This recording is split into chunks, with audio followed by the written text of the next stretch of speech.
সবার আজকে কিছু না কিছু প্রোগ্রাম আছে রাত্রে, যার জন্য সবাই এখন থেকেই প্রিপারেশন নিচ্ছে। যেরকম কারোর 31st নাইট পার্টি রয়েছে, কারোর লং ড্রাইভ রয়েছে, কারোর পিকনিক রয়েছে। প্রত্যেকের কিছু না কিছু প্ল্যানস রয়েছে, যার জন্য এখন থেকেই সবাই প্রিপারেশন নিচ্ছে এবং আশা করি সবাই বেরিয়েও গেছে। কিন্তু আমি হচ্ছে আমি বিশাল বড় একটা কাজ করছি, হাত সরানোই যাবে না।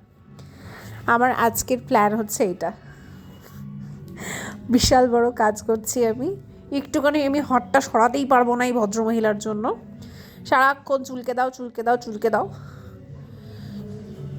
পাববো না, আর আমি পাববো না। তখন থেকে কাম্মিচ্ছু করছিস তুই আমাকে, আর পাববো না। কি জ্বালাতন কি জ্বালাতন কি জ্বালাতন রে বাবা আমার।